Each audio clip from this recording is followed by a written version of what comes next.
चलिए, इसके बाद आगे हम लोग एक केस स्टडी दी गई है इंदिरा गांधी कैनाल को लेकर, उसके कमांड एरिया को लेकर, वो पढ़ेंगे। पिछले चैप्टर में हमने, पिछले पार्ट में जो है हमने वो आपका जो प्लानिंग से संबंधित एक केस स्टडी दी गई थी भरमौर रीजन की, हिमाचल प्रदेश के, उसके बारे में बात की थी। आज हम सस्टेनेबल डेवलपमेंट से संबंधित एक केस स्टडी यहाँ पर इंदिरा गांधी कैनाल की दी गई है, उसके कमांड एरिया से संबंधित है, उसको हम लोग पढ़ेंगे और समझेंगे चीजें। ठीक है, सबसे पहले हमें यह समझना है कि किसी भी कैनाल का कमांड एरिया क्या होता है। कमांड एरिया एक ऐसा एरिया होता है, the area which is getting benefited. ठीक है, यहां पर मैं लिख देता हूं एरिया गेटिंग बेनिफिटेड, मतलब जैसे आपकी ये कैनाल है, कैनाल का मतलब क्या होता है, नहर। ठीक, अब इस नहर से क्या क्या फायदा होगा। ठीक है, नहर से यह फायदा है कि उसके जो आसपास का एरिया होगा, जो उसके आसपास का क्षेत्र होगा, वहां पर क्या होगा, इरिगेशन, क्योंकि बेसिक जो एक पर्पस है नहर बनाने का वो क्या होता है, इरिगेशन। ठीक है ना, यानी कि सिंचाई के लिए इसका यूज किया जाता है। तो इरिगेशन वगैरह जितने भी आपके पूरे के पूरे एरिया में होगा, यानी कि जितने भी एरिया से इसको फायदा होगा, उस पूरे के पूरे एरिया को बोला जाता है उस कैनाल का कमांड एरिया। ठीक है, तो कमांड एरिया का मतलब यह है, इसको हिंदी में अगर देखें तो कमान क्षेत्र बोलते हैं। ठीक, चलिए स्टार्ट करते हैं, इसको पढ़ते हैं। यहां पर क्या लिखा गया है, इंदिरा गांधी कैनाल, जिसको प्रीवियसली बोला जाता था राजस्थान कैनाल, क्योंकि मेजर पार्ट इसका जो है वो राजस्थान में है, is one of the largest canal systems in India, conceived by Kanwar Sen in 1948। ये एक हाइड्रोलिक इंजीनियर हुआ करते थे। The canal project was launched on 31 March 1958। ठीक है, इन्होंने जो आइडिया दिया था वो 1948 में दिया था। जो इसका कंस्ट्रक्शन स्टार्ट हुआ है वो 1958 में हुआ है।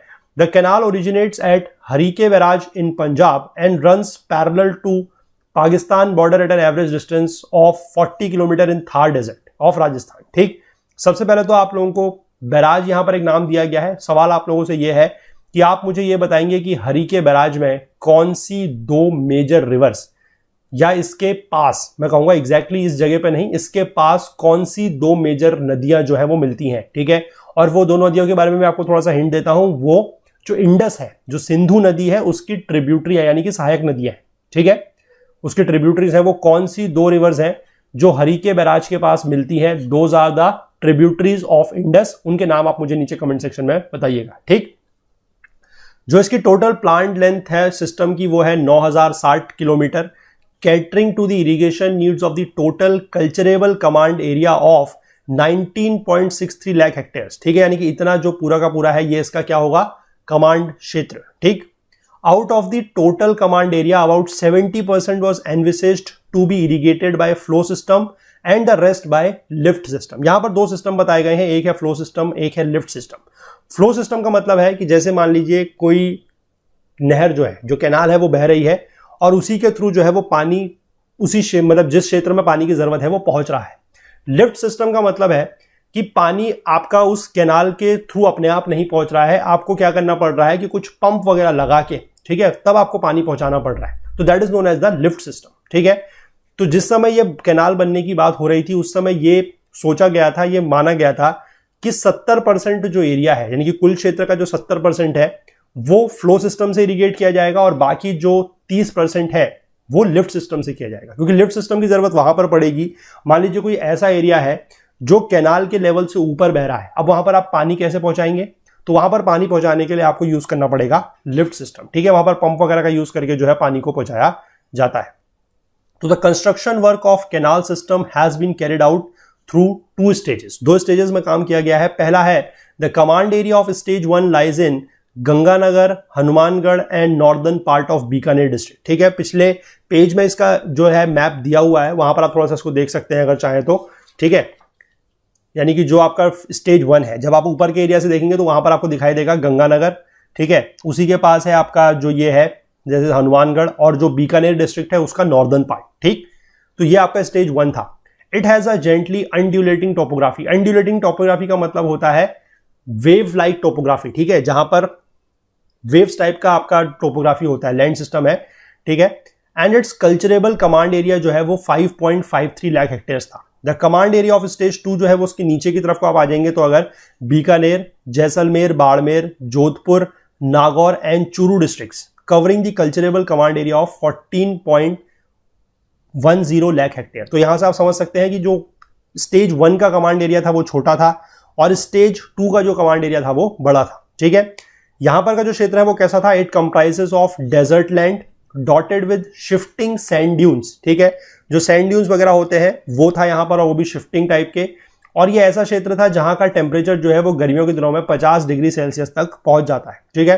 तो in the lift canal the water is lifted up to make it flow against the slope of the land. यही बात यहां पर बताई गई है कि लिफ्ट सिस्टम का मतलब क्या है कि कहीं पर अगर मान ली ऊंचाई का क्षेत्र है तो वहां पर अगर आपको पानी पहुंचाना है तो आप उसको लिफ्ट करेंगे, यानी कि पंप वगैरह से लिफ्ट करेंगे और तब आप उसको पानी पहुंचाएंगे, ठीक है।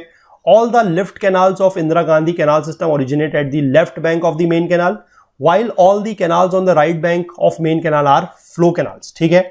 ये बात आप समझ सकते हैं कि जिस दिशा में आपकी कैनाल बह रही है, सपोज कर लीजिए आप अगर इस तरीके से देखें, इस तरीके से अगर कैनाल बह रही है इस डायरेक्शन में, तो जो इससे निकलने वाली लेफ्ट कैनाल्स है, लेफ्ट बैंक कैनाल्स है, लेफ्ट बैंक कैनाल मतलब जो इसकी लेफ्ट साइड को होंगी, ठीक है, दिस विल बी लेफ्ट, ठीक, and this will be right. तो जो इसकी लेफ्ट बैंक कैनाल्स होंगी, यानी कि यहां से जो मेन कैनाल है, अगर ये वाली मान लीजिए आपकी मेन कैनाल है, दिस इज मेन कैनाल, तो जो इसकी इधर की लेफ्ट बैंक कैनाल्स होंगी ये कैसी हैं, these are your lift canals, ठीक है।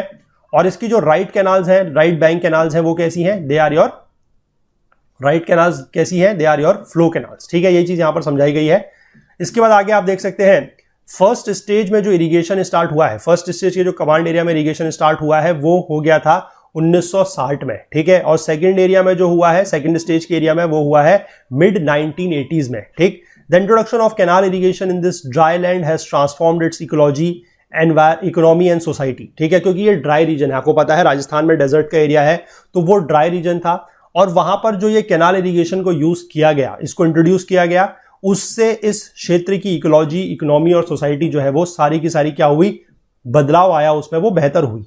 It has influenced the environmental conditions of the region both positively as well as negatively, लेकिन इस क्षेत्र के एनवायरमेंटल कंडीशन यानी कि जो पर्यावरण के हालात हैं, ठीक है, जो पर्यावरण के हालात हैं उस पर जो असर है वो दोनों तरीके से पड़ा, यानी कि पॉजिटिव भी और नेगेटिवली भी। अब देखिए ऐसा कैसे हो सकता है, आप लोगों को लगेगा कि सिर्फ और सिर्फ इरिगेशन के लिए अगर कैनाल वगैरह का यूज किया जा रहा है और स्पेसिफिकली ऐसे ड्राई एरिया में, तो वहां पर सिर्फ और सिर्फ पॉजिटिव उसका इफेक्ट हो सकता है, नेगेटिव इफेक्ट नहीं हो सकता है। लेकिन ऐसा नहीं है, नेगेटिव इफेक्ट भी हुआ है। देखिए क्या है, the availability of soil moisture for long period of time and various afforestation and pasture development program under CAD is your command area development, ठीक है, have resulted in greening the land। अब क्या है कि देखिए रेगिस्तान का क्षेत्र है, डेजर्ट का एरिया है, तो वहां पर मॉइस्चर बहुत कम होता है, ठीक, और मॉइस्चर अगर नहीं होगा तो उस क्षेत्र में क्या है कि फसलें वगैरह नहीं उगेंगी, पास्चर लैंड भी नहीं होगा। पास्चर लैंड का मतलब होता है जहां पर छोटी घास उगती है, जहां पर हमारे जो एनिमल्स वगैरह हैं वो ग्रेस करते हैं, ठीक है, जो पशु वगैरह हैं जो चरते हैं उनके लिए जो छोटा ग्रास वगैरह होती है that is known as pasture land. अब अगर मॉइस्चर होगा ही नहीं तो ना तो पास्चर लैंड होगा ना एग्रीकल्चर लैंड होगा, तो उससे क्या है कि आप कह सकते हैं कि जो भूमि है, जो आपकी जमीन है वो एक तरीके से बंजर आपको नजर आएगी।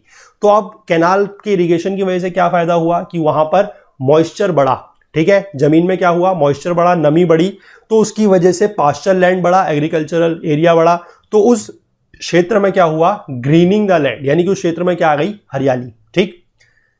This has also helped in reducing the wind halogen and siltation of canal system. तो इससे क्या हुआ कि विंड एरोजन भी नहीं हुआ और कैनाल सिस्टम का सिल्टेशन भी नहीं हुआ, ठीक, क्योंकि देखिए जितनी ज्यादा फसल उगी होगी, मतलब जितनी ज्यादा आपके लैंड के ऊपर अगर खाली लैंड होगी तो वहां पर क्या होगा कि विंड इरोजन होगा, ठीक है, जो सॉइल इरोजन होता है वो विंड से अगर हम देखें तो विंड इरोजन है, और उससे क्या है कि वो विंड वगैरह जो है, उस विंड से जो मिट्टी वगैरह हमारी जो सॉइल वगैरह जाएगी वो कैनाल्स में जाएगी, तो उससे कैनाल की सिल्टेशन होगी, मतलब वहां पर जो सिल्ट है, जो क्ले है, जो सैंड है, वो आपकी जो कैनाल है, कैनाल के बेड के ऊपर बैठती चली जाएगी, that is known as siltation, ठीक है।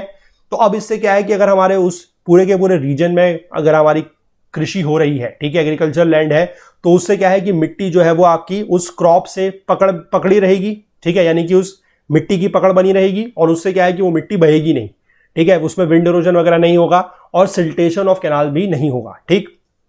लेकिन ये तो था पॉजिटिव इफेक्ट। इसका नेगेटिव इफेक्ट क्या है कि intensive irrigation and excessive use of water has led to the emergence of twin environmental problems of water logging and soil salinity. लेकिन इंटेंसिव एग्रीगेशन या इंटेंसिव इरिगेशन यानी कि बहुत ज्यादा इरिगेशन अगर की गई है तो उससे समस्या पैदा हुई है वाटर लॉगिंग की, यानी कि पानी इकट्ठा हो गया है। और दूसरी चीज है सॉइल सैलिनिटी, यानी कि मिट्टी में क्या है कि सैलाइन की जो मात्रा है, यानी कि सॉल्ट की जो मात्रा है वो बढ़ गई है, ठीक है। क्योंकि ये बात हमने पहले भी चीज़ों को समझा है कि अगर इरिगेशन ज़्यादा हो रही है तो उससे सॉल्ट की मात्रा मिट्टी में बढ़ जाएगी, ठीक है ना। कैसे बढ़ेगी? क्योंकि देखिए मिट्टी में क्या होगा कि पानी जब आ रहा है तो वो अपने साथ साथ कुछ ना कुछ मिनरल्स भी लेके आएगा। डिमिनरलाइज वाटर तो है नहीं वो, ठीक है, तो वो मिनरल्स अपने साथ लेके आएगा और धीमे धीमे क्या है कि वो मिनरल्स वहां पर छोड़ेगा मिट्टी में। और पानी का क्या है कि पानी तो कुछ समय बाद इवेपोरेट कर जाएगा, लेकिन वो सॉल्ट जो है वो मिट्टी में ही रह जाते हैं। तो उससे क्या है कि इंटेंसिव इरिगेशन अगर कभी भी हो रही है तो ध्यान रखिएगा किसी भी क्षेत्र की intensive irrigation is not good. अगर इंटेंसिव इरिगेशन हो रही है तो वो थोड़े समय के लिए तो सही है, लेकिन लॉन्ग रन में यानी कि लंबे समय की अगर हम बात करें तो उस समय में वो अच्छी नहीं है। उसमें क्या है कि मिट्टी की जो सॉइल की सैलिनिटी है वो बढ़ जाती है, ठीक। इसके बाद आगे लिखा गया है कि introduction of canal system has brought about a perceptible transformation in the agricultural economy of the region. तो एग्रीकल्चरल इकोनॉमी जो है उसमें तो काफी बड़ा बदलाव यहां पर आया। Soil moisture has been a limiting factor in the successful growing of crops in this area, क्योंकि वहां पर सबसे बड़ी जो प्रॉब्लम थी वो सॉइल मॉइस्चर की थी, क्योंकि सॉइल में मॉइस्चर था नहीं तो इसलिए वहां पर क्रॉप्स अच्छी होती नहीं थी। और अब इरिगेशन होने की वजह से क्या हुआ कि सॉइल में मॉइस्चर बढ़ा है, मिट्टी में जो नमी है वो बढ़ी है, तो काफी अच्छे तौर पर वहां पर एग्रीकल्चर हो रहा है, ठीक है। Spread of canal irrigation has led to increase in the cultivated area and the intensity of cropping, ठीक है। कैनाल इरिगेशन बड़ा है, फैला है, तो उससे क्या हुआ है कि जो कल्टीवेटेड एरिया है, ठीक है, यानी कि जितने क्षेत्र में कृषि हो रही थी वो भी बड़ा है और जो इंटेंसिटी ऑफ क्रॉपिंग है वो भी बड़ी है। मैंने आपको क्रॉप इंटेंसिटी क्या होती है बताया था कि अगर आप एक ही लैंड पर यानी कि एक फिक्स्ड एरिया ऑफ लैंड पर अगर आप साल में जो साल के 2-3 क्रॉपिंग सीजन्स होते हैं, अगर आप हर क्रॉपिंग सीजन में वहां पर फसल उगा रहे हैं तो that is known as crop intensity, ठीक है। वहां पर हम लोगों ने बात की थी नेट सोन एरिया की, ग्रॉस सोन एरिया की, ये बातें अब आप लोगों को पता होंगी आई थिंक। तो आप समझ सकते हैं कि क्रॉप इंटेंसिटी जो है वो भी बढ़ेगी, क्योंकि अगर मान लीजिए कोई ऐसा क्षेत्र है जो सिर्फ और सिर्फ बारिश के ऊपर निर्भर है पानी के लिए, ठीक है, इरिगेशन के लिए, तो वहां पर क्या होगा कि जिस समय बारिश का सीजन होगा सिर्फ वहीं पर फसल उग सकती है, ठीक। और खासकर रेगिस्तान का जो एरिया है, जो डेजर्ट का एरिया है राजस्थान का, वहां पर तो वैसे भी बारिश वगैरह काफी कम होती है। तो ऐसे क्षेत्र में अगर इरिगेशन मिल रही है तो काफी अच्छा वहां पर जो है वो मॉइस्चर वगैरह डेवलप रहेगा और क्रॉप इंटेंसिटी उससे अपने आप बढ़ जाएगी, ठीक है। इसके बाद आगे क्या दिया गया है कि the traditional crops sown in the area, कौन कौन सी ऐसी पारंपरिक फसलें हैं जो वहां पर उगती थी पहले से, ग्राम जैसे कि चना है, बाजरा है, ज्वार है, have been replaced by wheat, cotton, groundnut and rice, ठीक है। राइस देखिए आप समझ सकते हैं कि रेगिस्तान में राइस उग रहा है, समझ सकते हैं आप। और राइस आपको पता है एक बहुत ज्यादा वाटर इंटेंसिव क्रॉप है, यानी कि जिसके लिए पानी की बहुत ज्यादा जरूरत है, ठीक है। पहले से यहां पर इस तरह की क्रॉप्स उगाई जाती थी विच वर ड्राउट रेजिस्टेंट, मतलब जो सूखे को झेल सकती थी, जैसे कि बाजरा और ज्वार टाइप की क्रॉप्स, ठीक। लेकिन अब वहां पर क्या है कि व्हीट, कॉटन, ग्राउंडनट, राइस, इस तरह की क्रॉप्स जो है वो उगाई जा रही है। तो this is the result of intensive irrigation. और ये क्यों पॉसिबल हो पाया है, कैसे पॉसिबल हो पाया है? इंटेंसिव इरिगेशन की वजह से। This intensive irrigation no doubt initially has led to tremendous increase in the agriculture and livestock productivity, यानी कि वही मैं कह रहा हूं कि शुरुआत में तो क्या हुआ कि इससे जो एग्रीकल्चरल हमारी प्रोडक्टिविटी है, जो पैदावार है वो काफी ज्यादा बढ़ी, जो लाइव स्टॉक प्रोडक्टिविटी है वो काफी ज्यादा बढ़ी, लेकिन वाटर लॉगिंग की जो समस्या है वो भी यहां पर बढ़ी है, ठीक है। This is also caused water logging and soil salinity. ध्यान रखिएगा इंटेंसिव इरिगेशन के अगर आप लोगों से कभी भी नेगेटिव इफेक्ट्स या नेगेटिव इंपैक्ट्स पूछे जाए तो ये 2 पॉइंट आपको बहुत इंपॉर्टेंट तरीके से याद रखने हैं। पहला है वाटर लॉगिंग और दूसरा है increase in the soil salinity, कि मिट्टी की जो सॉल्ट कंडीशन है, जो सेराइन कंडीशन है वो बढ़ जाएगी, ठीक।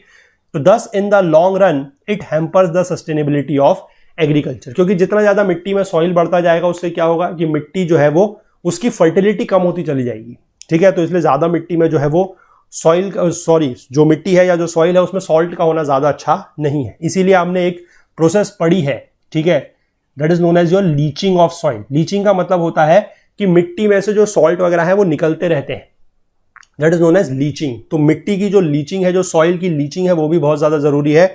उससे क्या है कि उसमें जो सॉल्ट वगैरह है वो निकल जाएंगे और सस्टेनेबिलिटी ऑफ लैंड जो है, हम कह सकते हैं कि लैंड की जो सस्टेनेबिलिटी है इन द लॉन्ग रन वो बढ़ जाएगी, ठीक है। इसके बाद यहां पर कुछ मेजर्स दिए गए हैं, कुछ कदम ऐसे उठाए गए हैं जिसमें प्रमोशन ऑफ सस्टेनेबल डेवलपमेंट के लिए वो क्या क्या है देख लेते हैं कि the ecological sustainability of Indira Gandhi canal project has been questioned by various scholars, कि काफी सारे जो शिक्षाविद हैं, जो स्कॉलर्स हैं, उन्होंने इंदिरा गांधी कैनाल प्रोजेक्ट जो है उसकी सस्टेनेबिलिटी पर सवाल उठाए हैं।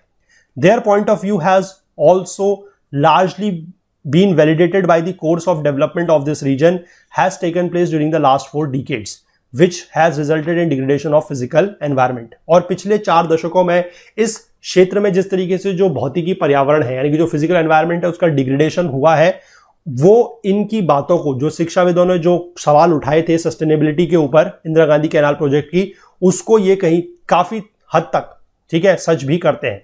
It is a hard fact that attaining sustainable development in the command area requires major thrust upon the measures to achieve ecological sustainability. ठीक है, यानी कि इकोलॉजिकल सस्टेनेबिलिटी अगर अचीव करना चाहते हैं, मतलब अगर हम सस्टेनेबल डेवलपमेंट वहां पर करना चाहते हैं, तो उसके लिए हमें पहले इकोलॉजिकल सस्टेनेबिलिटी अटेन करनी पड़ेगी। ठीक है, तो इसीलिए 5 of the 7 measures proposed to promote sustainable development in the command area are meant to restore ecological balance। यानी कि जो 7 यहां पर पॉइंट दिए गए हैं, जो 7 कदम उठाने की बात की गई है, उनमें से 5 पॉइंट ऐसे हैं जो इकोलॉजिकल बैलेंस को रिस्टोर करने की बात करते हैं। क्योंकि अगर सस्टेनेबल डेवलपमेंट की हम बात कर रहे हैं तो पहले हमें यह ध्यान रखना पड़ेगा कि इकोलॉजिकल डेवलपमेंट या इकोलॉजिकल बैलेंस को रिस्टोर करना पड़ेगा। ठीक है, तो ये 7 पॉइंट क्या क्या है यहां पर देख लीजिए। पहला है, the first requirement is strict implementation of water management policy. कि वाटर मैनेजमेंट या जो जल संसाधन की जो पॉलिसी, जो नीतियां हैं, उनका हमें कड़ाई से इंप्लीमेंटेशन या लागू उनको करवाना पड़ेगा। ठीक, the canal project envisages protective irrigation in stage 1 and extensive irrigation of crops and pasture development in stage 2। ठीक है, पहले यह बात सोची गई थी, इस बात की कल्पना की गई थी कि जो स्टेज 1 है वहां पर प्रोटेक्टिव इरिगेशन की जाएगी। प्रोटेक्टिव इरिगेशन का मतलब है कि इतनी इरिगेशन की जाएगी कि जिससे आपकी फसल जो है वो प्रोटेक्टेड रहे, वो बर्बाद ना हो। ठीक है, और उसके बाद एक्सटेंसिव इरिगेशन जो है ऑफ क्रॉप्स एंड पास्चर्स की वो की जाएगी सेकंड स्टेज में।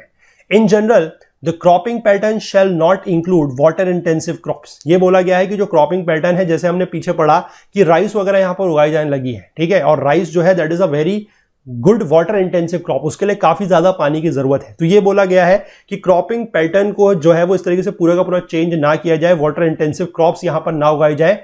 And it shall be adhered to and the people shall be encouraged to grow plantation crops. यहां पर प्लांटेशन क्रॉप्स लगाने के लिए लोगों को जागरूक करना चाहिए, उनको बढ़ावा देना चाहिए, जैसे कि सिट्रस फ्रूट्स, जो खट्टे फल होते हैं, वो यहां पर उगाए जाने चाहिए। ठीक, इसके बाद जो सीएडी प्रोग्राम्स है, सीएडी प्रोग्राम्स यानी कि जो कमांड एरिया डेवलपमेंट प्रोग्राम्स है, जैसे कि वाटर कोर्सेस की लाइनिंग यानी कि उनको पक्का बनाना। ठीक, water development and levelling and warabandi system, that is your equal distribution of canal water in the command area of outlet shall be effectively implemented to reduce the conveyance loss of water. यानी कि जब पानी अपने रास्ते में बह रहा है तो वो बर्बाद ना हो। ठीक है, वो बर्बाद ना हो, तो इसलिए क्या करें कि सारे के सारा जो पानी की जो आउटलेट्स हैं, जो कमांड एरिया में जो आउटलेट्स वगैरह है, उसमें पानी जो है वो इक्वल बहे, मतलब इक्वल हर क्षेत्र में जो है पानी बराबर जाएगा। तो उससे क्या है कि पानी बर्बाद एज सच नहीं होगा। ठीक है, इसके बाद the areas affected by water logging and soil salinity shall be reclaimed. ये बोला गया है कि ऐसे क्षेत्र जहां पर वाटर लॉगिंग की समस्या यानी कि जो जल जमाव की समस्या है, और जो सॉइल सैलिनिटी की समस्या है यानी कि जो मिट्टी में नमक की मात्रा बढ़ रही है, सॉइल की मात्रा बढ़ रही है, उसको रिक्लेम करना है, उस एरिया को, उस क्षेत्र को, उस लैंड को वापस से रिक्लेम करना है। ठीक है, the eco development through afforestation, shelter belt plantation and pasture development is necessary particularly in the fragile environment of stage 2। जो स्टेज 2 का जो फ्रेजाइल एनवायरनमेंट है, वहां पर यह जरूरी है कि हमें इको डेवलपमेंट करना है, यानी कि इकोलॉजिकल डेवलपमेंट जो है वो करना है। और वो किस तरीके से करना है? अफॉरेस्ट्रेशन करके, यानी कि फॉरेस्ट वगैरह हमें उगाने हैं, शेल्टर बेल्ट का प्लांटेशन करना है, और पास्चर डेवलपमेंट करना है। पास्चर डेवलपमेंट मतलब वही मैं बता रहा हूं कि यहां पर पास्चर लैंड जो है कि ऐसी जमीन जिसमें हमारे जो पशु वगैरह हैं, जो हमारा लाइव स्टॉक है, वो उस पर ग्रेजिंग करता है, उस तरीके के एरियाज का डेवलपमेंट करना है। ठीक है, आगे दिया गया है कि the social sustainability in the region can be achieved only if the land allottees having poor economic background are provided adequate financial and institutional support for cultivation of land। ठीक है, कि social sustainability की अगर हम लोग बात कर रहे हैं तो वो तभी अचीव की जा सकती है जब वहां पर जिन लोगों की भी जमीन है, ठीक है, जिनके जो इकोनॉमिक बैकग्राउंड पुअर है, यानी कि जिनकी जो आर्थिक स्थिति है वो अच्छी नहीं है, उन लोगों को एडिक्वेट फाइनेंशियल और इंस्टीट्यूशनल सपोर्ट दिए जाने की जरूरत है, ताकि वो लोग क्या कर सके कि जो कृषि वगैरह है वो अच्छे से कर सके। ठीक है, इसके बाद the economic sustainability in the region can not be attained only through development of agriculture and animal husbandry. यानी कि सिर्फ और सिर्फ कृषि का अगर हम लोग विकास करते हैं, या सिर्फ और सिर्फ एनिमल हस्बेंड्री यानी कि पशुपालन का अगर हम विकास करते हैं, तो उससे इस क्षेत्र की जो इकोनॉमिक सस्टेनेबिलिटी है वो अटेन नहीं की जा सकती है, वो अचीव नहीं की जा सकती है। The agricultural and allied activities have to develop along with other sectors of the economy, यानी कि सिर्फ और सिर्फ एग्रीकल्चर का डेवलपमेंट पर हम लोग ध्यान नहीं दे सकते हैं, हमें उसके साथ साथ इकोनॉमी के जो और क्षेत्र हैं, ठीक है, जो अर्थव्यवस्था के और क्षेत्र हैं, उनका भी वहां पर डेवलपमेंट करने की जरूरत है, ताकि क्या हो कि एग्रीकल्चर के ऊपर जो है वो बहुत ज्यादा प्रेशर ना पड़े और लोग जो है वो और वैकल्पिक जो अपॉर्चुनिटीज हैं, ठीक है, जो अल्टरनेटिव अपॉर्चुनिटीज हैं उनकी तरफ को जाएं और थोड़ा सा अदर सेक्टर्स ऑफ इकोनॉमी का भी डेवलपमेंट वहां पर होना चाहिए, ठीक। This shall lead to the diversification of economic base and establishment of functional linkages between basic villages, agro service centres and market centres, ठीक है। तो इससे क्या होगा, सबसे पहली चीज तो यही कि जो इकोनॉमिक बेस है वो डाइवर्स होगा, क्योंकि लोग अलग अलग क्षेत्र में काम करेंगे इकोनॉमी से संबंधित, ठीक है। और बाकी जो बेसिकली जो गांव हैं, जो एग्रो सर्विस सेंटर्स होते हैं, एग्रो सर्विस सेंटर मतलब ऐसे सेंटर होते हैं जिनको कृषि सेवा केंद्र बोला जाता है, यानी कि जो किसानों से संबंधित, जैसे मान लीजिए किसी को ट्रैक्टर की अगर कोई कभी खराब हो जाता है, कोई उनकी मशीन खराब हो जाती है, कोई पंप खराब हो जाता है, उनको वहां से आपका जो ये होता है खाद होती है, जो पेस्टिसाइड्स फर्टिलाइजर्स वगैरह प्रोवाइड कराने की बात है, सीड्स वगैरह प्रोवाइड कराने की बात है, तो उस तरीके के जो सेंटर्स होते हैं उनको बोला जाता है एग्रो सर्विस सेंटर्स, ठीक है। और जो मार्केट सेंटर्स है, यानी कि जहां पर आपकी फसल तैयार होगी तो उसको आप जब बेचने जाएंगे, वो कहां बेचेंगे, आप बाजार में जाके बेचेंगे, मार्केट में जाके, तो उन चीजों के बीच में क्या है, उससे एक लिंक बनेगा। तो सिर्फ और सिर्फ कृषि पर ध्यान नहीं देना है, बाकी उससे संबंधित हम कह सकते हैं कि अलाइड सेक्टर्स तो है ही है, और कुछ इकोनॉमिक सेक्टर जो है उनके भी डेवलपमेंट करने की यहां पर विशेष रूप से जरूरत है, तब जाके पूरे के पूरे क्षेत्र का जो है वो सस्टेनेबल डेवलपमेंट हो सकता है, एक पूरे के पूरे तरीके से, एक कंप्लीट तरीके से, ठीक है। तो यहां पर ये चैप्टर जो है कंप्लीट होता है। ये पार्ट थोड़ा सा लंबा हो गया, आई नो, थोड़ा सा डिस्कशन इसमें, मतलब ऐसा था कि जनरल डिस्कशन था, हालांकि जनरल डिस्कशन था, लेकिन ये समझना, ये जानना आप लोगों के लिए काफी ज्यादा जरूरी था कि सस्टेनेबल डेवलपमेंट क्या है, और किस तरीके से अगर कोई केस स्टडी आपको दी जा रही है तो उसको आपको पढ़ना, समझना और जानना जरूरी था, ठीक है। चलिए, तो ये चैप्टर यहां पर कंप्लीट होता है। इसके बाद